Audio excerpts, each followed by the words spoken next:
Hello मेरे प्यारे दोस्तों, आप सभी को मेरा नमस्कार। आज हम लोग इस वीडियो में बीपीएससी टीचर के जितने भी एग्ज़ाम हुए हैं, चाहे टीआरई 1 हुआ हो, टीआरई 2 हुआ हो, टीआरई 3 हुआ हो, कैंसिल हुआ हो या फिर री एग्ज़ाम हुआ हो, तो उन सभी प्रश्नों को जो प्रीवियस ईयर में आए हुए हैं मॉडर्न हिस्ट्री के, उन सभी प्रश्नों को इस वीडियो में बात करने वाले हैं। तो वीडियो को अंत तक देखिए और कोई भी डाउट है तो आप कमेंट बॉक्स में पूछ सकते हैं। लेकिन वीडियो को शुरू करने से पहले मेरे प्यारे दोस्तों, जितने भी साथी हैं मेरे, वो वीडियो को लाइक शेयर और सब्सक्राइब कर दें। मैं देखता हूँ वीडियो आप देख लेते हैं लेकिन ना उसको लाइक करते हैं, ना उसको शेयर करते हैं, ना ही उसको सब्सक्राइब करते हैं। चलिए, सबसे पहला प्रश्न है, जो प्रश्न है यहाँ पर, वो प्रश्न है बंकिम चंद्र चटर्जी। बंकिम चंद्र चटर्जी का उपन्यास आनंद मठ है मेरे प्यारे दोस्तों। आनंद मठ में किस विद्रोह का उल्लेख है?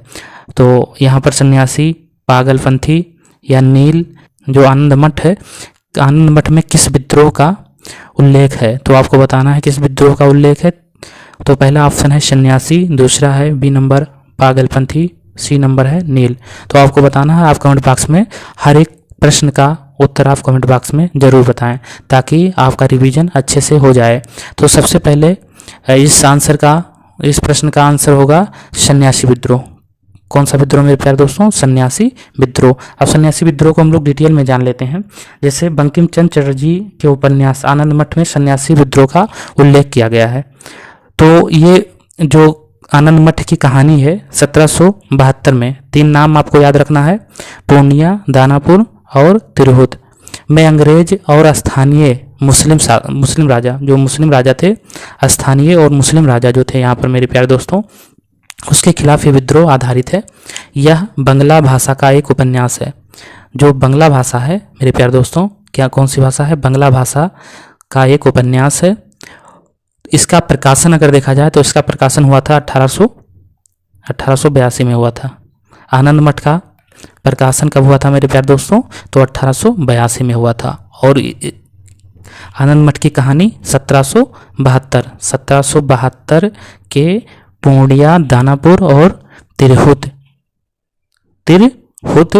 में जो 1872 की कहानी से लिया गया है। 3 नाम आपने देखा ही है। अगला प्रश्न हम लोग चलते हैं। अगला प्रश्न मेरे प्यारे दोस्तों, किस तिथि को, अगला प्रश्न है लिखित में से किस तिथि को रानी विक्टोरिया की घोषणा जारी हुई थी? 1 नवंबर 1857, 27 मार्च 1858, 1 नवंबर 1858। तो कौन सा ऑप्शन इसका सही होगा मेरे प्यारे दोस्तों? तो इसका आंसर जो आपका सही होगा, वो कौन सा आंसर सही होगा आप कमेंट बॉक्स में कमेंट करके ज़रूर बताएं। तो 1 नवंबर 1858 कौन सा होगा मेरे प्यारे दोस्तों? 1 नवंबर 1858 को घोषणा हुई थी। किनकी घोषणा हुई थी? रानी विक्टोरिया की घोषणा हुई थी। अब रानी विक्टोरिया की घोषणा हुई थी यानी ब्रिटिश संसद ने 1858 के संसद के एक अधिनियम को पारित किया था। यानी ब्रिटिश संसद ने 1858 के एक संसद के एक अधिनियम को पारित किया था और जिम्मेदार प्रबंधन के लिए ईस्ट इंडिया कंपनी ने ब्रिटिश क्राउन को अधिकार हस्तांतरित किए, यानी अधिकार ब्रिटिश क्राउन को दिए। उद्घोषणा हुई थी। इस उद्घोषणा में भारतीय लोगों को मैग्ना कार्टा भी कहा जाता है। इस घोषणा को किसने दिया था, यानी घोषित किया था? तो लॉर्ड कैनिंग ने। कब किया था? 1 नवंबर 1858 को। कहाँ पर किया था? इलाहाबाद में। 1 नवंबर 1858 को कहाँ पर किया था मेरे प्यारे दोस्तों? इलाहाबाद। ठीक है, इलाहाबाद में ये घोषणा किया था, इलाहाबाद में मेरे प्यारे दोस्तों, 1 नवंबर 1858 को। अगला प्रश्न हम लोग देखते हैं। अगला प्रश्न है, किसने रानी लक्ष्मीबाई को ग्वालियर पर अधिकार करने में सहायता की? तो किसने ग्वालियर पर अधिकार करने में सहायता की थी? अफगान थे, ईरानी थे कि मुगल थे? आपको बताना है ये कौन सा ऑप्शन इसका सही होगा। तो ऑप्शन नंबर ये अफगान यहाँ पर सही आंसर होगा, अफगान। अब यहाँ पर अगर थोड़ा डिटेल में अगर बात करें हम लोग, तो रानी लक्ष्मीबाई को ग्वालियर पर अधिकार करने में अफगानों ने सहायता की थी। किसने की थी मेरे प्यारे दोस्तों? अफगानों ने सहायता की थी। अब अफगानों ने सहायता की थी 1857 की क्रांति में। महारानी लक्ष्मीबाई ने फिरंगियों से लोहा लेने के लिए बांदा नवाब अली बहादुर द्वितीय, नाम याद रखना, अली बहादुर द्वितीय, अली बहादुर द्वितीय। अली बहादुर द्वितीय को जिन्हें ये रानी लक्ष्मीबाई जिन्हें अपना भाई मानती थी, यानी जिन्हें अपना भाई मानती थी, और पत्र के साथ राखी भेजकर उसकी लाज यानी रानी लक्ष्मीबाई की लाज रखने को कहा था। तो बांदा के नवाब जिनका नाम था बहादुर द्वितीय 10,000 सैनिकों के साथ में, मेरे प्यारे दोस्तों 10,000 सैनिकों के साथ में झांसी पहुंचे थे। ये टीआरई 2 में आया हुआ प्रश्न है। अगला हम लोग प्रश्न लेते हैं। अगला प्रश्न है 1857 के विद्रोह को किसके द्वारा पहली बार प्रथम भारतीय स्वतंत्रता संग्राम के रूप में वर्णित किया है? ऑप्शन नंबर ये है वीडी सावरकर, बाल गंगाधर तिलक, आरसी मजूमदार। तो आपको बताना है कौन सा इसमें ऑप्शन सही होगा। तो ऑप्शन नंबर ये इसमें करेक्ट होगा, बीडी सावरकर। अब बीडी सावरकर के बारे में थोड़ा हम लोग बात कर लेते हैं। तो बीडी सावरकर, और ये प्रश्न आपको टीआरई 1 में आपको देखने को मिला था और टीआरई 2 में आपको देखने को मिला था। तो 1857 की क्रांति को बीडी सावरकर द्वारा पहली बार प्रथम भारतीय स्वतंत्रता संग्राम के रूप में वर्णित किया गया। उन्होंने अपनी इनकी पुस्तक का नाम याद रखना, the Indian war of independence 1857, the Indian war of independence 1857 पुस्तक में लिखा था। 1857 का भारतीय विद्रोह ब्रिटिश उपनिवेशवाद नियंत्रण के लिए व्यापक प्रतिरोध की पहली अभिव्यक्ति थी। इनकी पुस्तक बहुत इंपॉर्टेंट है मेरे प्यारे दोस्तों, तो पुस्तक का नाम आप कमेंट में कमेंट कर सकते हैं ताकि आपको पता रहे। अगला प्रश्न हम लोग लेते हैं। अगला प्रश्न है किस अंग्रेज सैन्य अधिकारी जनरल ने झांसी की रानी को यह कहते हुए श्रद्धांजलि दी थी कि यहाँ वह औरत सोई हुई है जो विद्रोहियों में एकमात्र मर्द थी। तो रानी लक्ष्मीबाई का किसके साथ में ये विद्रोह हो रहा था? तो ह्यूरोज के साथ में विद्रोह हो रहा था। तो जहाँ तक ऑप्शन नंबर ये आपका सही होगा, ह्यूरोज। अब इसके बारे में हम लोग जान लेते हैं। तो जो अंग्रेज सैन्य अधिकारी था ह्यूरोज ने रानी लक्ष्मीबाई को यह कहते हुए श्रद्धांजलि दी थी, यानी जब वो मर गई थी तो श्रद्धांजलि दी थी कि यहाँ वह औरत सोई हुई है जो विद्रोहियों में एकमात्र मर्द थी। इनकी मृत्यु कब हुई थी? तो याद रखना मेरे प्यारे दोस्तों 17 जून 1858 को रानी लक्ष्मीबाई की मृत्यु हुई थी। कहाँ पर? ग्वालियर के पास कोटा की सराय के पास में, ग्वालियर के पास कोटा की सराय, याद रखना मेरे प्यारे दोस्तों, सराय। ठीक, अगला प्रश्न हम लोग लेते हैं। अगला प्रश्न बहुत इंपॉर्टेंट प्रश्न है मेरे प्यारे दोस्तों। निम्नलिखित में से ब्रिटिश शासन के दौरान भारतवर्ष के अंतर्गत नवीनीकरण का कौन सा मुख्य कारण था? तो ऑप्शन नंबर ये है रेलवे के मार्गों पर तख्तों स्लीपर की मांग को पूरा करना तथा शाही नौसेना के लिए इमारती लकड़ी की आपूर्ति करना। दूसरा ऑप्शन है नियोजित वनों की मांग को पूरा करना तथा चाय एवं कॉफ़ी का वृक्षारोपण करना। सी नंबर ऑप्शन है विस्तारित खेती की मांग को पूरा करने के लिए भूमि को उन्नत करना। तो यहाँ पर ऑप्शन नंबर कौन सही होगा मेरे प्यारे दोस्त? तो ऑप्शन नंबर सी यहाँ पर सही हो जाएगा, यानी जो विस्तारित है ऑप्शन नंबर सी यहाँ पर सही होगा। तो अगला प्रश्न हम लोग देख लेते हैं। अगला प्रश्न क्या है? अगला प्रश्न है कौन सी घटना सबसे पहले हुई थी? आपको बताना है कौन सी घटना सबसे पहले हुई थी। बिरसा मुंडा, ताना भगत। तो बिरसा मुंडा और ताना भगत में सबसे पहले घटना कौन हुई थी? तो आपको बताना है मेरे प्यारे दोस्त कौन हुई थी। तो यहाँ पर ऑप्शन नंबर कौन सही हो जाएगा? यहाँ पर ऑप्शन नंबर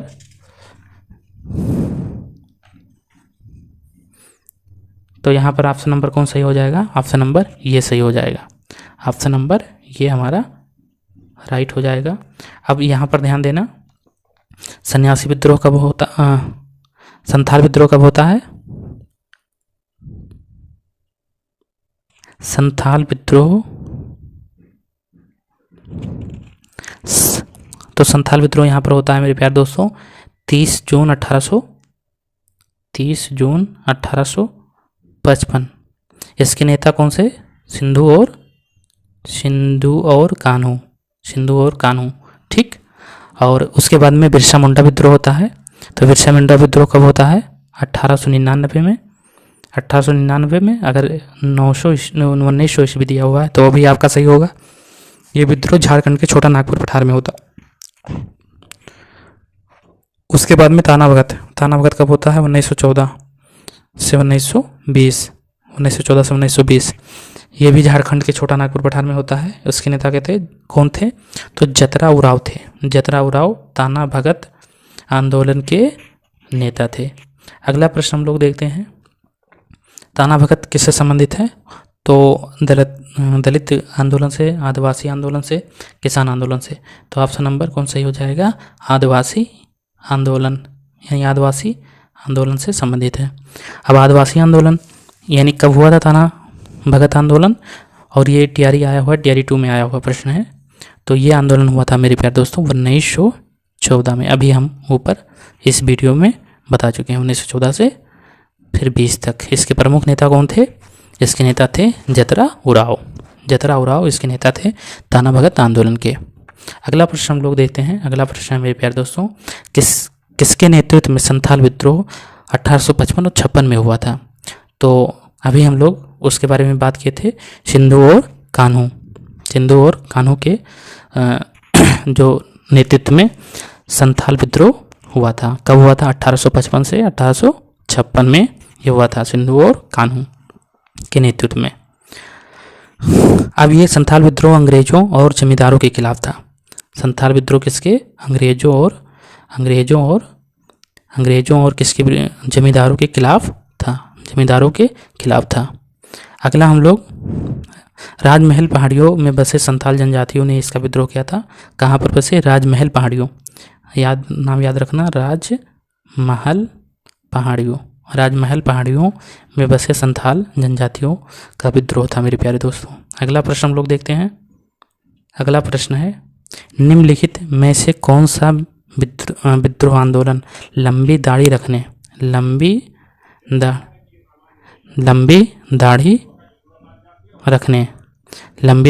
पर कर लगाए जाने के कारण हुआ था? तो आपको बताना है कौन सा आंदोलन था मेरे प्यारे दोस्त। तो कौन सा आंदोलन था?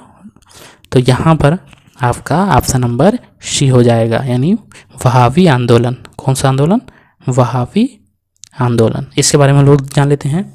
वहावी आंदोलन या विद्रोह लंबी दाढ़ी रखने पर जो कर लगाए जाने के कारण हुआ था। यह आंदोलन 1831, याद रखना 1831 में हुआ था। इससे संबंधित नेता अगर बात किया जाए तो सैयद अहमद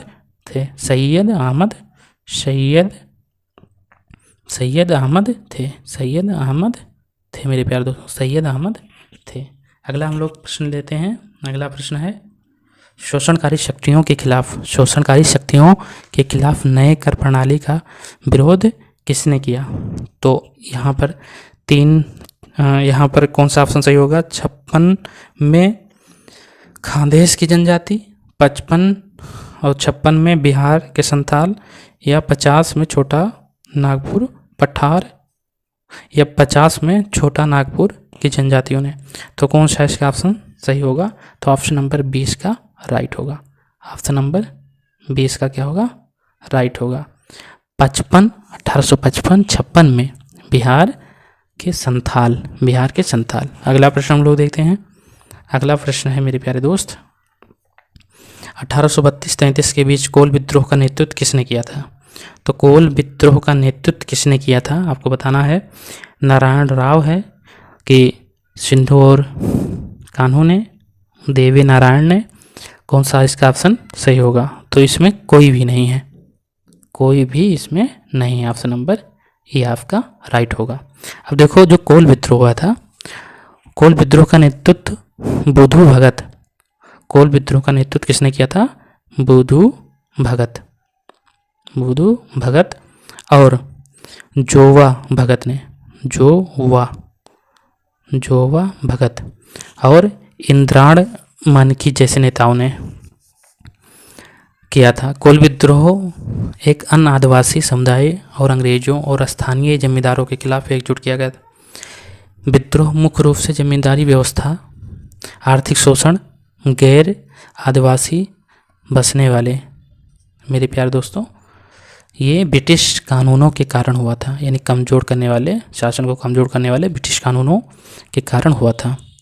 अगला प्रश्न अगर हम लोग देखते हैं, अगला प्रश्न है 1877 में हिंदू कॉलेज की स्थापना।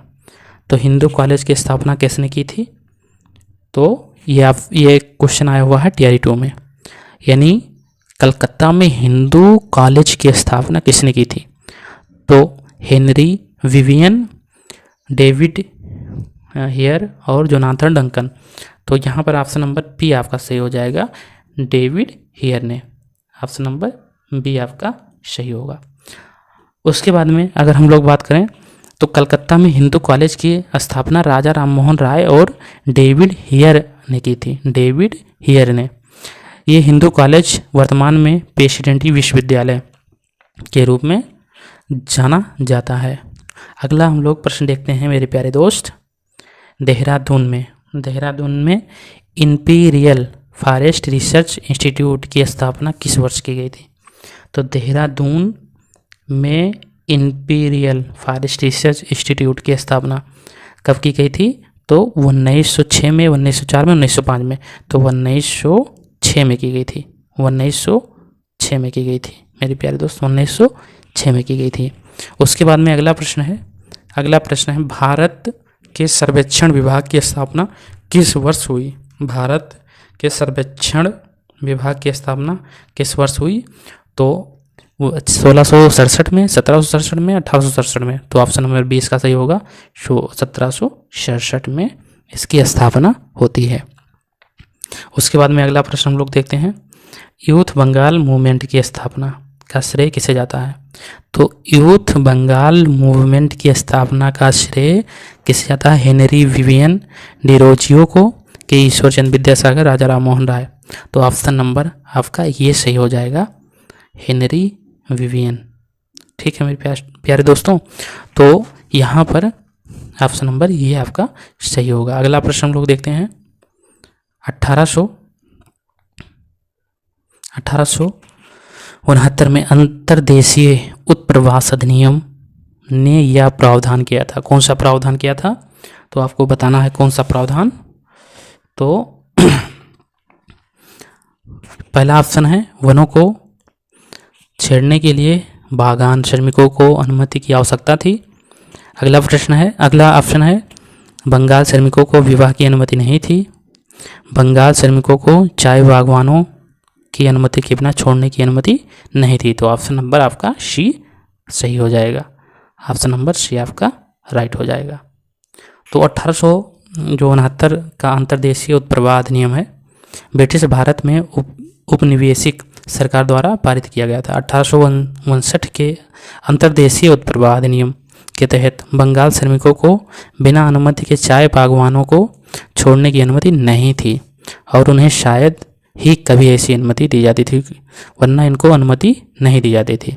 1859 के अंतर्देशीय उत्प्रवाह अधिनियम ने असम में बंगाल श्रमिकों की आवाजाही की स्वतंत्रता को गंभीरता से क्या किया था? प्रतिबंधित किया था मेरे प्यारे दोस्त। अगला प्रश्न है, 1857 के विद्रोह के दौरान नाना साहब ने खुद को मुगल सम्राट का क्या पेश किया था? तो पेशवा पेश किया था। अब इसका जो है डिटेल वो आप कमेंट बॉक्स में कमेंट कर सकते हैं। अगला जो प्रश्न है मेरे प्यारे दोस्त, TRE 2 में आया हुआ प्रश्न है मेरे प्यारे दोस्त, TRE 2 में आया हुआ प्रश्न है, तो इसलिए ये महत्वपूर्ण प्रश्न है। और जितने भी साथी नए हैं वीडियो को लाइक चैनल सब्सक्राइब कर दें। वीडियो आप देखते हैं लेकिन ना वीडियो लाइक करते हैं, ना शेयर करते हैं, ना ही सब्सक्राइब करते हैं। चलिए पहला प्रश्न हम लोग देखते हैं। पहला प्रश्न है मेरे प्यारे दोस्त, किस वर्ष ऑल इंडिया वीमेंस कॉन्फ्रेंस की स्थापना की गई? तो आपको बताना है किस वर्ष की गई थी।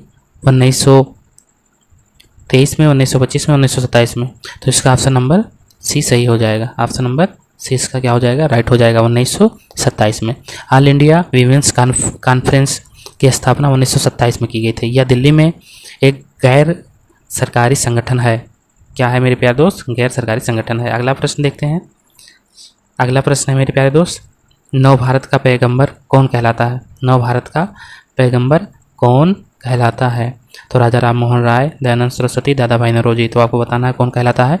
तो इसका ऑप्शन नंबर ये सही हो जाएगा मेरे प्यारे दोस्त, राजा राम मोहन राय। कौन हो जाएंगे? राजा राम मोहन राय।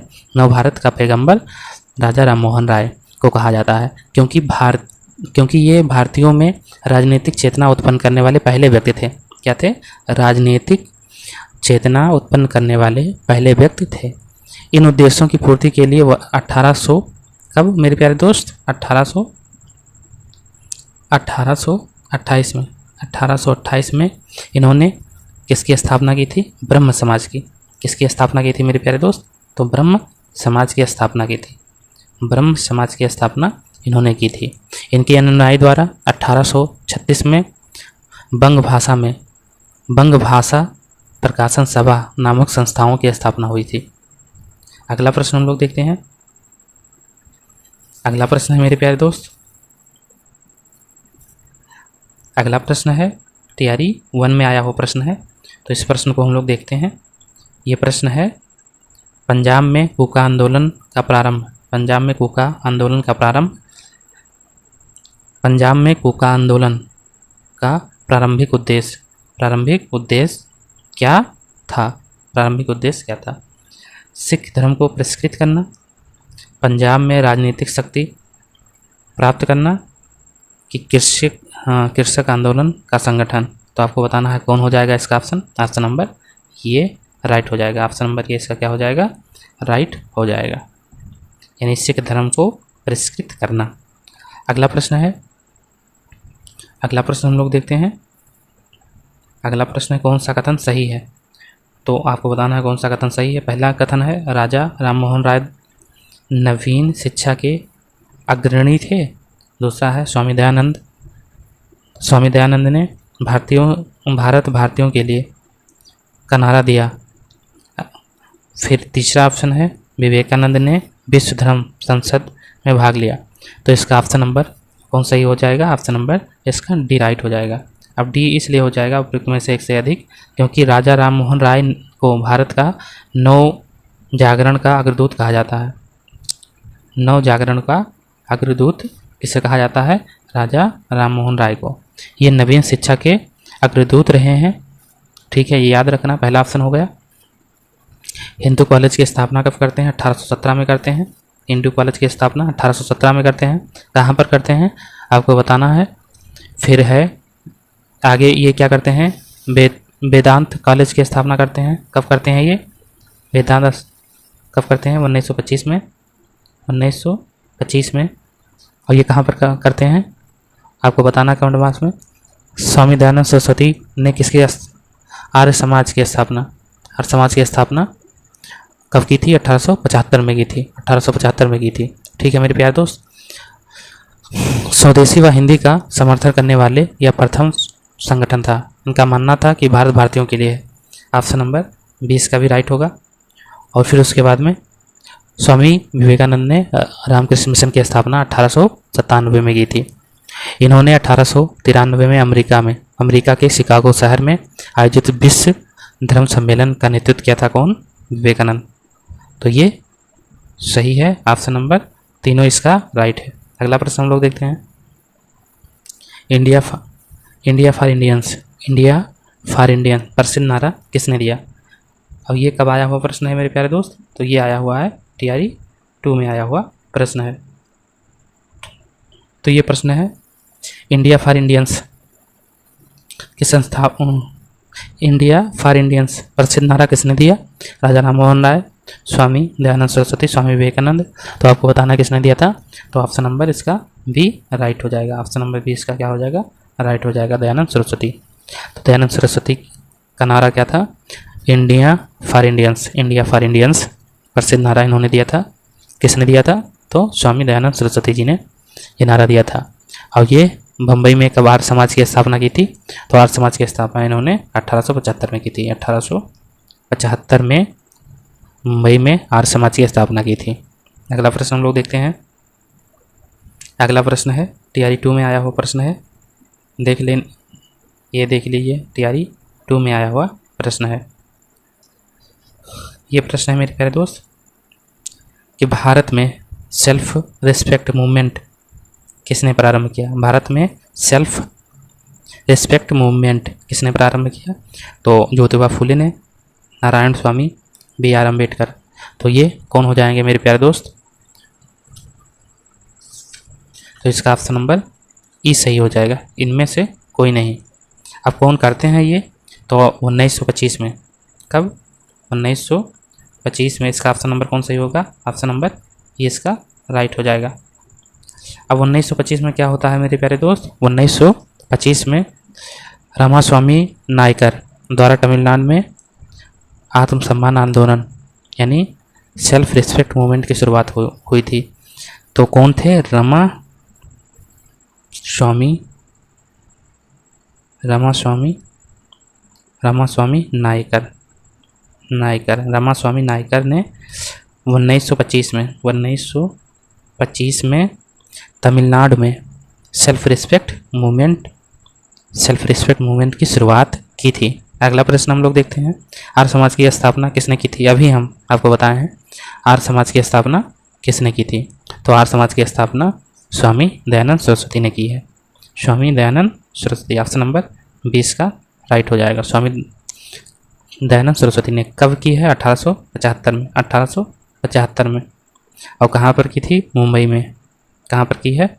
मुंबई। अगला प्रश्न हम लोग देखते हैं। अगला प्रश्न है मेरे प्यारे दोस्त, बंकिम चंद्र चट्टोपाध्याय का उपन्यास आनंदमठ किस वर्ष प्रकाशित हुआ? तो आपको बताना है किस वर्ष प्रकाशित हुआ। तो 1882 में इसका प्रकाशन हुआ था आनंदमठ में। जो प्रसिद्ध नारा है मातरम के लिए प्रसिद्ध है, वंदे मातरम के लिए क्या है? प्रसिद्ध है। अगला प्रश्न हम लोग देखते हैं, राष्ट्रवादियों के दैनिक समाचार पत्र द इंडियन नेशन का प्रकाशन कब प्रारंभ हुआ? तो आपको बताना है कब प्रारंभ हुआ। 1930 में, 1931 में, 1940 में। तो इसका आंसर नंबर बी राइट हो जाएगा, 1931 में। अब 1931 में प्रारंभ हुआ, कहाँ से प्रारंभ हुआ? तो पटना शहर से प्रारंभ हुआ। बिहार के पटना से प्रारंभ हुआ मेरे प्यारे दोस्त। याद रखना कि द इंडियन नेशन का प्रकाशन पटना शहर से 1931 में प्रारंभ हुआ। अगला प्रश्न हम लोग देखते हैं। अगला प्रश्न आया हुआ प्रश्न है मेरे प्यारे दोस्त। कब आया हुआ है? टीआरई 2 में आया हुआ प्रश्न है। तो ये प्रश्न है, बंगाल व बिहार के नील कृषकों की दशा का वर्णन करते हुए नील दर्पण, क्या है? नील दर्पण नाटक किसके द्वारा लिखा गया? आपको बताना है। तो महात्मा गांधी, आचार्य कृपलानी, दीनबंधु मिश्र। तो इसका आंसर क्या सही हो जाएगा? सी नंबर इसका राइट आंसर हो जाएगा, दीनबंधु। जो नील दर्पण है मेरे प्यारे दोस्त, नील दर्पण नाटक, उसको दीनबंधु मिश्र ने प्रकाशित किया था। कब प्रकाशन हुआ था इसका? तो 1860 में। 1860 में इसका क्या हुआ था? प्रकाशन हुआ था। अगला प्रश्न हम लोग देखते हैं। अगला प्रश्न टीआरई 2 में आया हुआ प्रश्न है मेरे प्यारे दोस्त। टीआरई 2 में आया हुआ प्रश्न है, इसलिए सभी जितने भी आए हुए प्रश्न हैं वो बता देते हैं कि ये प्रश्न आया हुआ है। तो ये प्रश्न है मेरे प्यारे दोस्त, ये प्रश्न है, इंडिया डिवाइडेड पुस्तक किसने लिखी है? तो ये आपको बहुत अच्छे से पता होगा कि इंडिया डिवाइडेड किसने लिखा है। बीजी तिलक, राजेंद्र प्रसाद की पिंडेरेल। तो इसका आंसर नंबर बी राइट हो जाएगा। इंडिया डिवाइडेड किसने लिखा है? इंडिया डिवाइडेड राजेंद्र प्रसाद ने लिखा है। किसने लिखा है? राजेंद्र प्रसाद ने। अगले प्रश्न पर हम लोग चलते हैं। अगला प्रश्न भी टीआरई इसमें आया हुआ है, टीआरई 2 में आया हुआ प्रश्न है। यंग इंडिया पत्रिका का संपादन किसने किया? यंग इंडिया आपको बताना है। यंग इंडिया किसने लिखा है? श्रीमती एनी बेसेंट ने, महात्मा गांधी, मोतीलाल नेहरू। तो ये बहुत आसान है, यंग इंडिया किसने लिखा है? महात्मा गांधी जी ने। और जो न्यू इंडिया है वो एनी बेसेंट ने लिखा है। न्यू इंडिया किसने लिखा है? एनी बेसेंट ने लिखा है। ठीक है मेरे प्यारे दोस्त, तो ये आपको पता चल गया होगा। अगला प्रश्न हम लोग चलते हैं। अगला प्रश्न भी आया हुआ प्रश्न है। अब ये प्रश्न है मेरे प्यारे दोस्त, ये प्रश्न है कि फुंकार हिंदी साप्ताहिक पत्रिका के प्रकाशन से कौन संबंधित है। तो कौन संबंधित है आपको बताना है। यमुना काजी, राहुल संस्कृतियान, सहजानंद सरस्वती। तो इसमें आंसर नंबर आपका डी सही हो जाएगा। आंसर नंबर इसका डी सही हो जाएगा। और इसका प्रकाशन 1940 में हुआ था। 1900 कब हुआ था? 1940 में हुआ था। किसने किया था? तो इसका प्रकाशन यमुना कारजी, राहुल संस्कृतियान और सहजानंद सरस्वती तीनों लोगों के द्वारा किया गया था। तो राहुल संस्कृतियान जो थे मेरे प्यारे दोस्त, वो इसके संपादक थे। वो इसके क्या थे? संपादक थे। और जो सहजानंद सरस्वती है इस पत्रिका के प्रमुख व प्रकाशक थे। संपादक थे वो कौन थे? राहुल संस्कृतियान थे। और जो सहजानंद सरस्वती थे वो इस पत्रिका के प्रमुख व प्रकाशक थे। ठीक है, अगला प्रश्न हम लोग चलते हैं। अगला प्रश्न है मेरे प्यारे दोस्त, अगला प्रश्न बीपीएससी टीआरई 1 में आया हुआ प्रश्न है। तो ये प्रश्न है मेरे प्यारे दोस्त, Pakistan or the partition of India किसने लिखा है? तो Pakistan or the partition of India किसने लिखा है? मोहम्मद इकबाल, मोहम्मद अली जिन्ना, डॉक्टर भीमराव रामजी अम्बेडकर। तो इसका ऑप्शन नंबर सी सही हो जाएगा। डॉक्टर भीमराव रामजी अम्बेडकर इस पुस्तक के लेखक हैं। अगला प्रश्न है बायोग्राफी से। तो टीआरई 1 में आया हुआ प्रश्न है ये मेरे प्यारे दोस्त, biography of Kunwar Singh and Amar Singh के लेखक कौन हैं? तो आपको बताना है बायोग्राफी ऑफ कुंवर सिंह और अमर सिंह। तो इसके जो लेखक हैं वो आपको बताना है एम.एन. राय हैं, काली किंकर दत्त हैं कि जवाहरलाल नेहरू हैं। तो इसका आंसर नंबर बी सही हो जाएगा। इसका आंसर नंबर इसका बी सही हो जाएगा। काली किंकर दत्त हैं। और इसका प्रकाशन कब हुआ था? 1957 में। कब हुआ था मेरे प्यारे दोस्त? 1957 में इसका प्रकाशन हुआ था। अगला प्रश्न हम लोग चलते हैं। अगला प्रश्न वही आ गया, ये टीआरई 1 में आया हुआ प्रश्न है। टीआरई 1 में आया हुआ प्रश्न है और शिफ्ट 2 में आया प्रश्न है। अगला हम लोग देखते हैं, यही प्रश्न हम लोग देखते हैं मेरे प्यारे दोस्त। तो ये प्रश्न है यंग इंडिया से, ये प्रश्न है न्यू इंडिया से, ये प्रश्न है न्यू इंडिया से। तो न्यू इंडिया समाचार पत्र के किससे संबंधित हैं? यानी इसमें से कौन न्यू इंडिया समाचार पत्र से संबंधित हैं? तो इसका आंसर कौन सही हो जाएगा? अभी हमने बताया है एनी बेसेंट, यानी यंग इंडिया महात्मा गांधी और new India Annie Besant. New India Annie Besant कब इसका प्रकाशन हुआ था? तो आपको बताना है कमेंट बॉक्स में कब इसका प्रकाशन हुआ था। और न्यू इंडिया यानी एनी बेसेंट की और कौन कौन सी पत्रिकाएँ हैं? तो कॉमनवेल्थ भी आपको याद रखना है और all India home rule league की स्थापना भी एनी बेसेंट के द्वारा की जाती है। अगला प्रश्न हम लोग देखते हैं। अगला प्रश्न भी टीआरई 1 में आया हुआ प्रश्न है। तो ये प्रश्न है मेरे प्यारे दोस्त, पुस्तक the beautiful tree indigenous Indian education in the 18th century किसने लिखी? तो आपको बताना है धर्मपाल तिलक की गांधी जी। तो इसका ऑप्शन नंबर ये राइट हो जाएगा, धर्मपाल। यानी पुस्तक the beautiful tree indigenous Indian education in the 18th century के लेखक कौन हैं? धर्मपाल हैं। धर्मपाल इसके लेखक हैं। अगला प्रश्न हम लोग चलते हैं। अगला प्रश्न भी टीआरई 1 में आया हुआ प्रश्न है और ये प्रश्न है मेरे प्यारे दोस्त, ये प्रश्न है मॉन्टेस्क्यू ने सरकार के अंतर्गत विधायिका, कार्यपालिका और न्यायपालिका के मत शक्तियों का विभाजन निम्नलिखित में से अपनी किस पुस्तक में प्रस्तावित किया था? आपको बताना है। तो इसका ऑप्शन देख लेते हैं। The spirit of large my thoughts letters percent. तो इसका ऑप्शन नंबर कौन सही हो जाएगा? इसका ऑप्शन नंबर कौन सही हो जाएगा? इसका ऑप्शन नंबर ये सही हो जाएगा। इसका ऑप्शन नंबर ये राइट हो जाएगा। अगला प्रश्न हम लोग चलते हैं, महात्मा गांधी। और ये बहुत इंपॉर्टेंट प्रश्न है मेरे प्यारे दोस्त। ये टीआरई 1 में और टीआरई 2 में दोनों में आया हुआ प्रश्न है। ये प्रश्न टीआरई 1 और टीआरई 2 दोनों में आया हुआ प्रश्न है। Mahatma Gandhi and Bihar, Mahatma Gandhi and Bihar some Mahatma Gandhi and Bihar some reminiscences कौन है? पुस्तक के लेखक कौन है? सैयद अली जहीर, डॉक्टर राजेंद्र प्रसाद, जीवत राम भगवान दास कृपलानी। तो इसका ऑप्शन नंबर कौन सही हो जाएगा? ऑप्शन नंबर इसका बी सही हो जाएगा, यानी महात्मा गांधी एंड बिहार। कुछ संस्मरण पुस्तक के लेखक डॉक्टर राजेंद्र प्रसाद। डॉक्टर राजेंद्र प्रसाद की और पुस्तकें हैं, जैसे कि बापू के कदमों में बापू, बापू के कदमों में बापू, बापू के कदमों में बापू, इंडिया डिवाइडेड, चंपारण की सत्याग्रह। तो इनकी ये पुस्तकें हैं। अगला हम लोग प्रश्न देखते हैं। अगला प्रश्न है मेरे प्यारे दोस्त, TRE 1 में आया हुआ प्रश्न है, बहुत इंपॉर्टेंट प्रश्न है। ये प्रश्न है, निम्नलिखित में कौन सही सुलेमित नहीं है? तो आपको बताना है, यानी एक तरफ दिया हुआ है क्या? एक तरफ दिया हुआ है पुस्तक और एक तरफ उसके राइटर दिए हुए हैं। तो एडवोकेट ऑफ इंडिया के दादा भाई नौरोजी, यंग इंडिया महात्मा गांधी, ये तो बिल्कुल राइट है, पहले ही बता चुके हैं। इंडियन एक्सपेक्टेटर तो सुरेंद्रनाथ बनर्जी। तो इसका ना ऑप्शन नंबर ये सही है, ना इसका सी सही है। तो इसलिए क्या हो जाएगा? ऑप्शन नंबर इसका डी राइट हो जाएगा, यानी दो सुलेमित नहीं है। तो ऑप्शन नंबर इसका क्या हो जाएगा? डी राइट हो जाएगा। अगला प्रश्न हम लोग देखते हैं।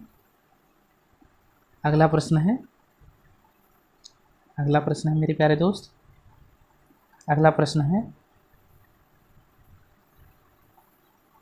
स्टेटमेंट कौन सा करेक्ट है? आपको बताना है। Which of the following sentence is correct? तो आपको बताना है कौन सा करेक्ट है, कौन सा सही है। तो बिहार शिक्षक भर्ती 2025 यानी BPSC TRE 4.0 का ऐलान हो चुका है। ये वैकेंसी आपको 10 दिन के अंदर देखने को मिल सकती है, इसका नोटिफिकेशन। तो इस वैकेंसी को आखिरी उम्मीद मानते हुए मेरे प्यारे दोस्तों अपनी तैयारी को करना है। तो प्रीवियस ईयर क्वेश्चन को आपको ज़्यादा ध्यान देना चाहिए। जैसे ये प्रश्न आया हुआ है, BPSC TRE 2 में आया हुआ प्रश्न है। तो ये किस टॉपिक का है मेरे प्यारे दोस्तों? ये है INC यानी इंडियन नेशनल कांग्रेस। तो जितने भी इंडियन नेशनल कांग्रेस से प्रश्न आए हुए हैं मेरे प्यारे दोस्तों, वो सभी इस वीडियो में हम लेकर आए हैं। तो वीडियो को अंत तक देखिए, और कोई भी अगर डाउट है तो आप कमेंट बॉक्स में पूछ सकते हैं। तो जैसे TRE 1 में, TRE 2 में, TRE 3 में और TRE 3 री एग्जाम में मेरे प्यारे दोस्तों जितने भी प्रश्न आए हुए हैं, उन सभी प्रश्नों को हम लोग इस वीडियो में देखने वाले हैं। वो भी किस टॉपिक से? तो INC यानी इंडियन नेशनल कांग्रेस से, इंडियन नेशनल कांग्रेस से सभी प्रश्न पूछने वाले हैं। पहला प्रश्न जो आपकी स्क्रीन पर दिखाई दे रहा है वो है, भारतीय राष्ट्रीय कांग्रेस का पहला अधिवेशन कहाँ हुआ? ऑप्शन नंबर ये है कलकत्ता, ऑप्शन नंबर बी है मुंबई, ऑप्शन नंबर सी है मद्रास। तो इसका ऑप्शन नंबर कौन सही हो जाएगा? तो ऑप्शन नंबर बी सही हो जाएगा, मुंबई। तो ये आप सभी को पता होगा, लेकिन मेरे प्यारे दोस्त अगर आपसे पूछे कि इसकी स्थापना किसने किया था, यानी इसकी स्थापना मेरे प्यारे दोस्त 28 दिसंबर 1885 में हुई थी। इसकी स्थापना कब हुई थी? 28 दिसंबर 1885 में इसकी स्थापना होती है। स्थापना कौन करते हैं? तो ये वो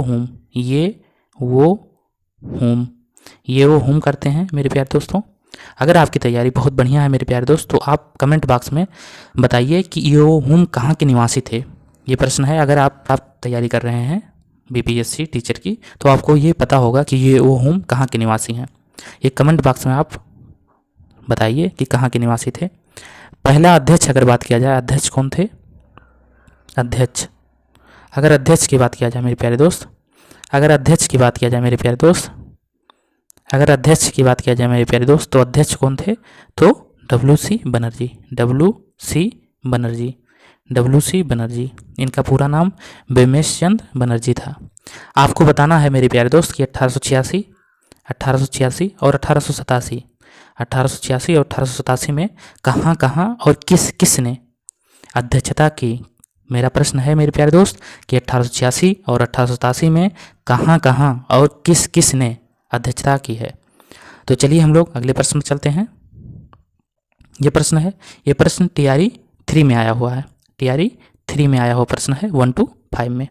तो ये प्रश्न बहुत महत्वपूर्ण है।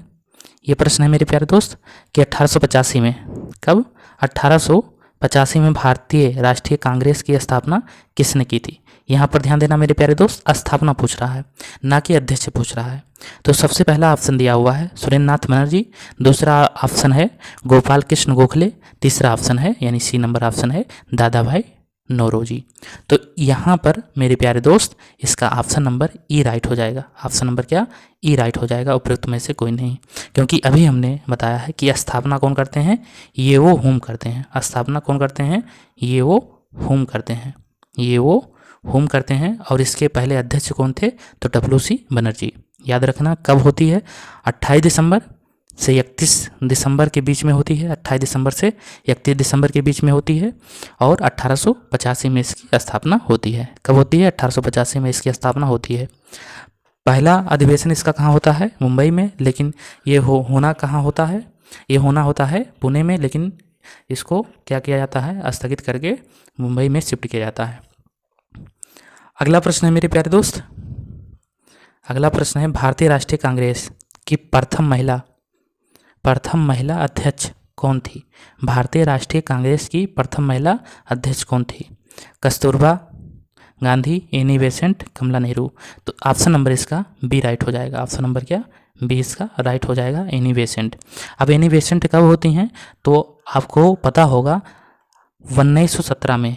कब? 1917 में। कहाँ पर? कलकत्ता। कहाँ पर? कलकत्ता में।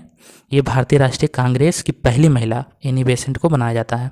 भारतीय राष्ट्रीय कांग्रेस की पहली महिला 1917 में कलकत्ता अधिवेशन में बनाया जाता है मेरे प्यारे दोस्त। ये याद रखना, बहुत इंपॉर्टेंट है, TRE 2 में आया हुआ प्रश्न है। अगला प्रश्न हम लोग देखते हैं। ये प्रश्न आया हुआ है मेरे प्यारे दोस्त, TRE 2 में आया हुआ है, शिफ्ट 2 में। तो ये प्रश्न है मेरे प्यारे दोस्त कौन सा? 1912 में। 1912 में पटना में होने वाली राष्ट्रीय कांग्रेस अधिवेशन के अध्यक्ष कौन थे? ये बहुत इंपॉर्टेंट है, क्योंकि बिहार से पूछा हुआ प्रश्न है, वो भी राष्ट्रीय कांग्रेस से। तो ये प्रश्न आपको पता होगा कि कौन थे इसके। तो आर्यन मुधोलकर, AC मजूमदार, मदन मोहन मालवीय। तो इसका ऑप्शन नंबर ये राइट हो जाएगा। ऑप्शन नंबर ये इसका राइट हो जाएगा, आर्यन मुधोलकर। अब ये 1912 में पटना में, यानी पटना में जो अधिवेशन हुआ था उसके क्या थे? ये अध्यक्ष थे मेरे प्यारे दोस्त, याद रखना। और कब हुआ था? 1912 में। बहुत इंपॉर्टेंट है। अगला प्रश्न हम लोग देखते हैं। अगला प्रश्न है मेरे प्यारे दोस्त लखनऊ समझौता। लखनऊ, और ये प्रश्न आया हुआ है TRE 2 में आया हुआ प्रश्न है मेरे प्यारे दोस्त। लखनऊ समझौता हुआ था, कब हुआ था? 1915 में, 1916 में, 1917 में। तो इसका ऑप्शन नंबर बी राइट हो जाएगा, 1916 में। अब आपको पता होगा कि दिसंबर 1916 में, कब? दिसंबर 1916 में मेरे प्यारे दोस्त, दिसंबर 1916 में इंडियन नेशनल कांग्रेस और मुस्लिम लीग, यानी इंडियन नेशनल कांग्रेस और मुस्लिम लीग के संयुक्त सत्र में दोनों दलों के बीच समझौता हुआ था। संयुक्त सत्र में दोनों दलों के बीच समझौता हुआ था। ये याद रखना, बहुत बहुत इंपॉर्टेंट प्रश्न है ये। अगला प्रश्न हम लोग देखते हैं। अगला प्रश्न TRE 2 में आया हुआ है, आप देख सकते हैं। ये प्रश्न है मेरे प्यारे दोस्त कि भारतीय राष्ट्रीय कांग्रेस का गया अधिवेशन, बहुत इंपॉर्टेंट है मेरे प्यारे दोस्त, क्योंकि ये बिहार से पूछा हुआ प्रश्न है।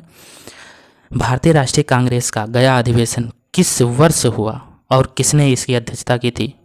तो ये आपको बताना है। भारतीय राष्ट्रीय कांग्रेस का गया अधिवेशन, तो ये गया अधिवेशन कब हुआ था? 1922 में, 1933 में, 1946 में। तो 1922 में इसका क्या होता है? अधिवेशन होता है। 1922 में इसका अधिवेशन होता है।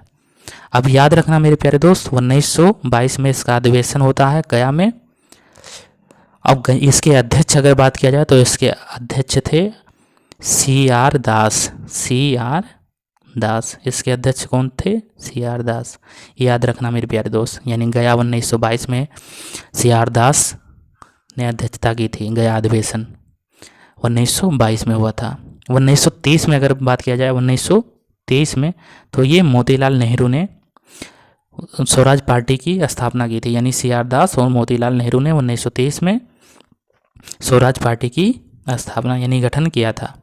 अगला प्रश्न हम लोग देखते हैं। अगला प्रश्न बहुत इंपॉर्टेंट मेरे प्यारे दोस्त, और TRE 2 में आया हुआ प्रश्न है। ये प्रश्न है मेरे प्यारे दोस्त, 1922 में आयोजित भारतीय राष्ट्रीय कांग्रेस गया अधिवेशन के अध्यक्ष। अभी हमने बात किया था ऊपर वाले प्रश्न में कि 1922 में कहाँ अधिवेशन होता है, गया में अधिवेशन होता है, और इसके अध्यक्ष कौन थे?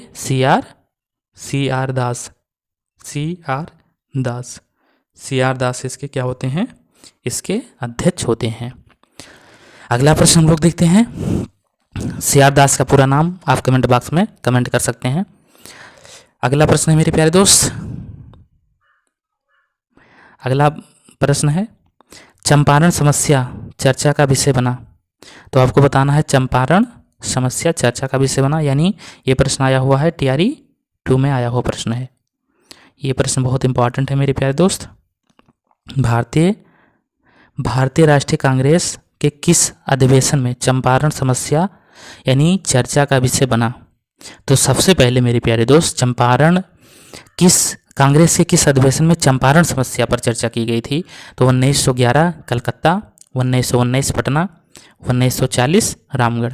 तो इसका ऑप्शन नंबर ई राइट हो जाएगा, यानी इसका ऑप्शन नंबर इनमें से कोई नहीं होगा। अब इनमें से कोई नहीं इसमें क्यों होगा मेरे प्यारे दोस्त? क्योंकि चंपारण दंगों में एक नेता राजकुमार शुक्ल थे। कौन थे? राजकुमार शुक्ल। आपको पता होगा राजकुमार शुक्ल के बारे में।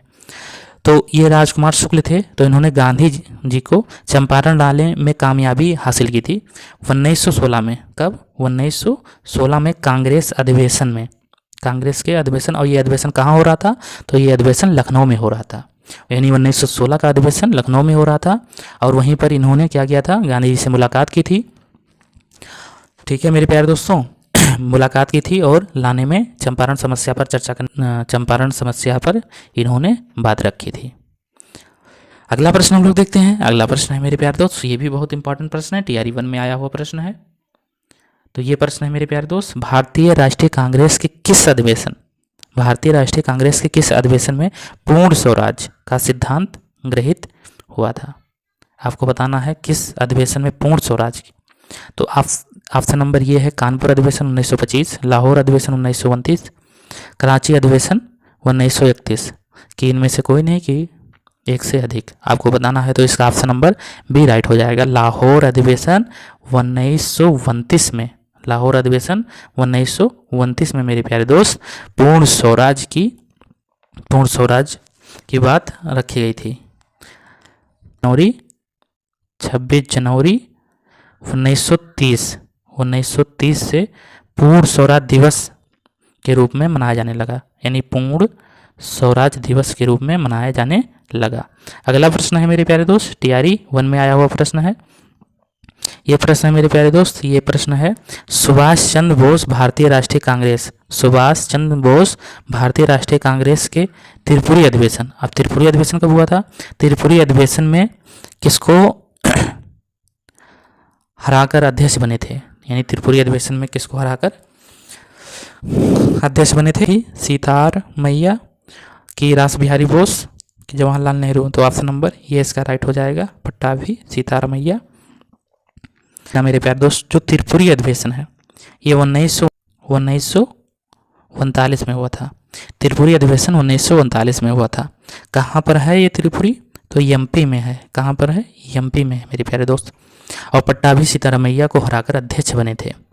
और इसी में क्या हुआ था? गांधी जी द्वारा प्रस्तावित उम्मीदवार ये थे, और कार्यकारिणी ने महात्मा गांधी के समर्थन में बहुमत होने के कारण उन्होंने 1939 में कांग्रेस के अध्यक्ष पट्टाभी सीतारामैया से इस्तीफा दे दिया। अगला प्रश्न है मेरे प्यारे दोस्त, अगला प्रश्न है प्रथम अखिल भारतीय कांग्रेस, और ये TRE 1 में आया हुआ प्रश्न है। यानी ये प्रश्न है प्रथम अखिल भारतीय कांग्रेस समाजवादी सम्मेलन कहाँ हुआ था? पटना में, भागलपुर में, मुजफ्फरपुर में। तो इसका ऑप्शन नंबर ये राइट हो जाएगा, पटना। ऑप्शन नंबर ये इसका राइट हो जाएगा, पटना। यानी प्रथम अखिल भारतीय कांग्रेस समाजवादी सम्मेलन मई 1934 में हुआ था। कब हुआ था? 1934 में। ये याद रखना सन, मई 1934 में ये सम्मेलन हुआ था। कहाँ पर हुआ था? तो पटना में हुआ था। कहाँ पर हुआ था? तो पटना में हुआ था। यह सम्मेलन हो इस सम्मेलन के अध्यक्ष कौन थे? तो आचार्य देव थे। आप याद रखना, इस सम्मेलन के जो अध्यक्ष थे आचार्य देव थे। आचार्य नरेंद्र देव थे। आचार्य नरेंद्र देव थे। आचार्य नरेंद्र देव थे। तो ये इतने प्रश्न, महत्वपूर्ण प्रश्नों पर हम लोग चर्चा किए हैं मेरे प्यारे दोस्त।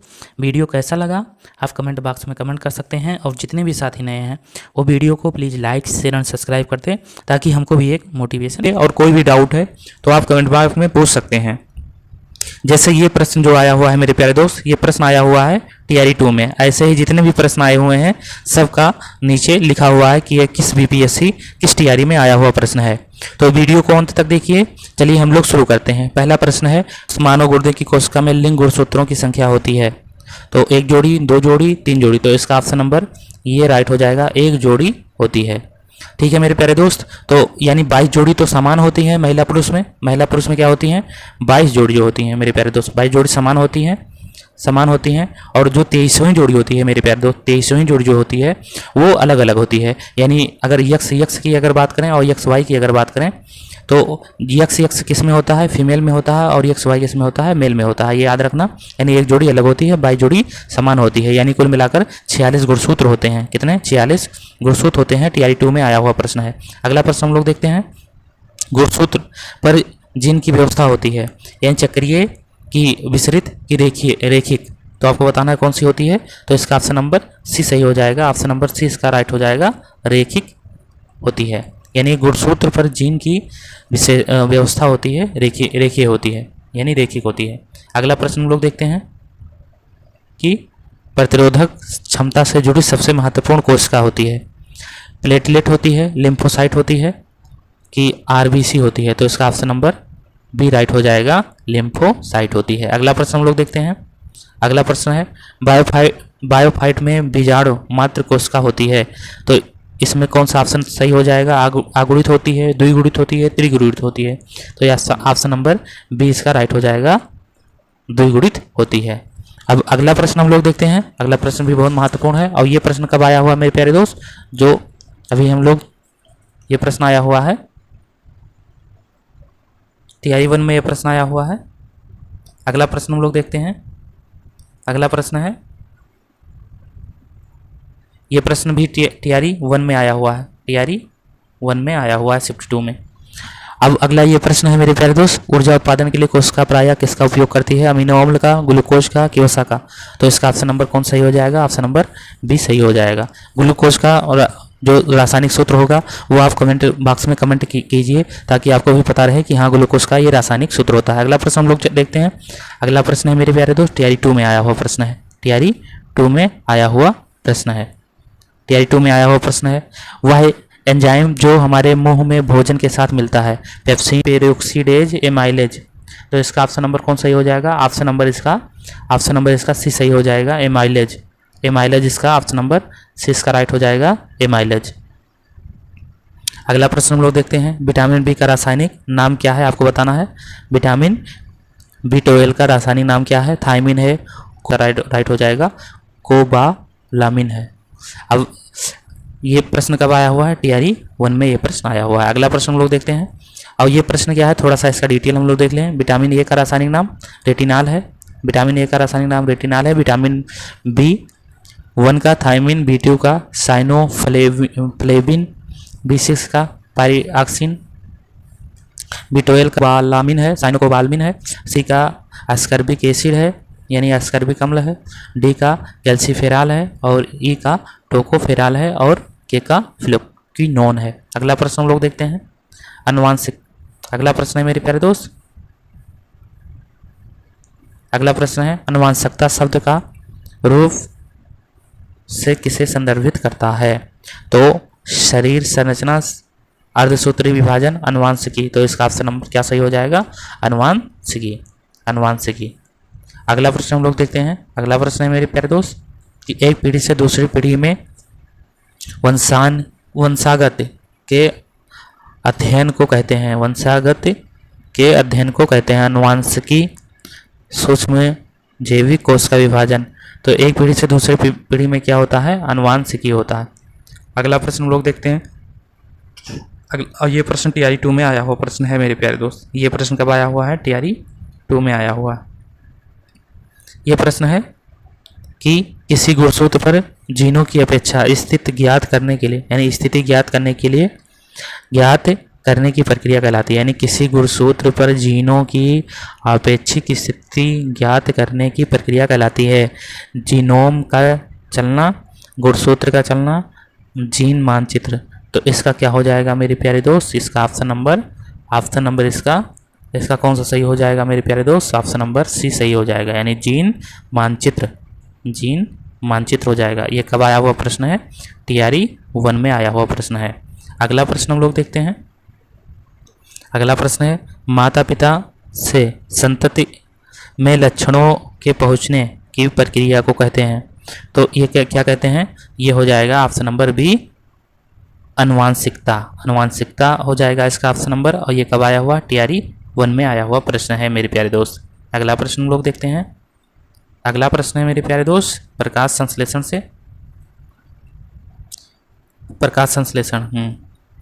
संश्लेषण के अध्ययन से संबंधित वनस्पति विज्ञान की शाखा क्या है, पादप वर्गीकी है, पारिस्थितिकी है कि पादप कायिक है। तो इसका ऑप्शन नंबर कौन सही, सी सही हो जाएगा। ऑप्शन नंबर क्या सही हो जाएगा, इसका सी सही हो जाएगा। ऑप्शन नंबर सी इसका क्या होगा, राइट हो जाएगा। अगला प्रश्न हम लोग देखते हैं।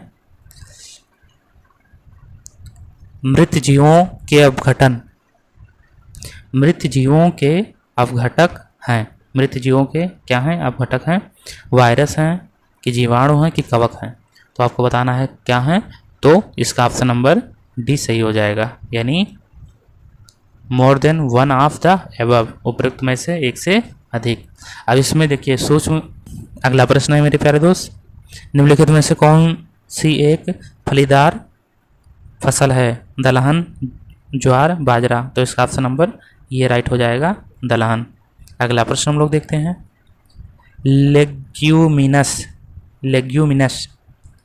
लेग्यूमिनस पौधों में नाइट्रोजन स्थिरीकरण के लिए कौन सा वर्णक आवश्यक है।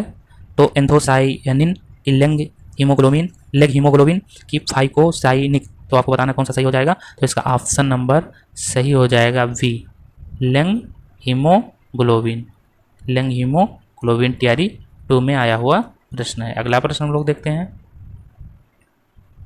अगला प्रश्न है मेरे प्यारे दोस्त, ऑर्निथोलॉजी अध्ययन है पत्तियों का, हड्डियों का, पक्षियों का। तो इसका ऑप्शन नंबर सी सही हो जाएगा, पक्षियों का। अगला प्रश्न हम लोग देखते हैं। अगला प्रश्न है मेरे प्यारे दोस्त कि कीट भक्षी पौधा है। तो कीट भक्षी पौधा कौन सा है, कष्टकुटा यानी अमरबेल की ओरोबंकी आ गया कि डांसेरा। सी राइट हो जाएगा, डांसेरा। अगला प्रश्न हम लोग देखते हैं। अगला प्रश्न है मेरे प्यारे दोस्त, ये प्रश्न है टीआरई 2 में आया हुआ प्रश्न है। ये प्रश्न कब आया हुआ, टीआरई 2 में।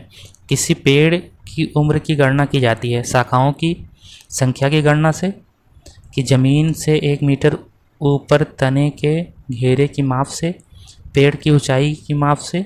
तो आपको बताना है कौन सा ऑप्शन सही हो जाएगा। तो इसका ऑप्शन नंबर बी राइट हो जाएगा। ऑप्शन नंबर क्या होगा, इसका बी राइट हो जाएगा। यानी ज़मीन से 1 मीटर ऊपर तने के घेरे की माप से उसकी क्या होती है, उम्र की गणना की जाती है। अगला प्रश्न हम लोग देखते हैं। आणविक ऑक्सीजन का पत्तियों से निकलना कौन सी भौतिक क्रिया है, विस्तरण, वाष्पोत्सर्जन, परासरण। तो इसका ऑप्शन नंबर कौन सा सही हो जाएगा, इसका ऑप्शन नंबर ये सही हो जाएगा, यानी विसरण। ऑप्शन नंबर ये इसका राइट हो जाएगा, विसरण। अगला प्रश्न हम लोग देखते हैं। लीची का खाद्य भाग है। तो आपको बताना है लीची का खाद्य भाग क्या है। तो लीची का खाद्य एरिल है कि थैलेमस है कि बीज कोट है। तो आपको बताना है कौन सा खाद्य भाग है इसका। तो एरिल है, क्या है, एरिल है। अगला, और ये TRE 1 में आया हुआ प्रश्न है। अगला प्रश्न हम लोग देखते हैं कि पौधों में प्रदीप्तकालिता की खोज करने वाले हैं। कौन है करने वाले? गार्नर और एलार्ड हैं कि स्टीवर्ड हैं और सेलिसबरी हैं कि थीमेन और अस्क्यूग हैं। तो आपको बताना है कौन है। ऑप्शन नंबर इसका ये सही हो जाएगा, गार्नर और एलार्ड ये हैं। अगला प्रश्न हम लोग देखते हैं। अगला प्रश्न है मेरे प्यारे दोस्त कि स्ट्रोमेटा पत्तियों की सतह पर छोटे छोटे छिद्र होते हैं जिनके द्वारा पौधे ग्रहण करते हैं नाइट्रोजन, कार्बन डाइऑक्साइड, पानी। तो इसका ऑप्शन नंबर कौन सही हो जाएगा मेरे प्यारे दोस्त? इसका ऑप्शन नंबर सही हो जाएगा बी, कार्बन डाइऑक्साइड। इसका ऑप्शन नंबर बी राइट हो जाएगा, कार्बन डाइऑक्साइड, कार्बन डाइऑक्साइड। पुष्पों में परागन कण होते हैं तो हल्के से चिकने, चिपचिपे, सूखे। तो आपको बताना कौन सा ऑप्शन सही होगा। ऑप्शन नंबर इसका सी राइट हो जाएगा, यानी सूखे। अगला प्रश्न हम लोग देखते हैं, TRE 2 में आया हुआ प्रश्न है। ये प्रश्न है मेरे प्यारे दोस्त,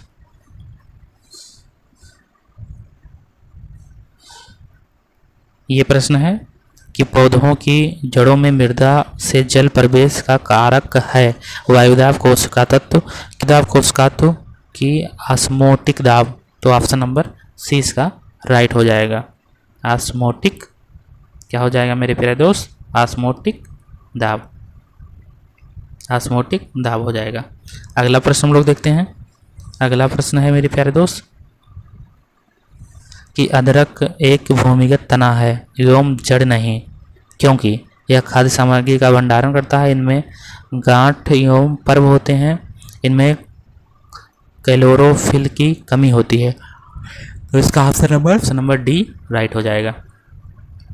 अगला प्रश्न हम लोग देखते हैं। अगला प्रश्न है मेरे प्यारे दोस्त, पुष्प का वह हिस्सा जो वास्तव में फल बनाता है कहलाता है कार्पेल, कोरोला, स्टेमेन। तो आपको बताना है कौन सा इसका सही होगा। ऑप्शन नंबर ये इसका राइट होगा, ऑप्शन नंबर ये इसका क्या होगा? ऑप्शन नंबर ये इसका राइट आंसर होगा। अगला प्रश्न हम लोग देखते हैं। चलिए, मैं आशा करता हूँ आपको ये वीडियो पसंद आया होगा। अगर वीडियो पसंद आया तो वीडियो को लाइक, शेयर एंड सब्सक्राइब कर दीजिए। मिलते हैं अगले वीडियो में, तब तक के लिए धन्यवाद।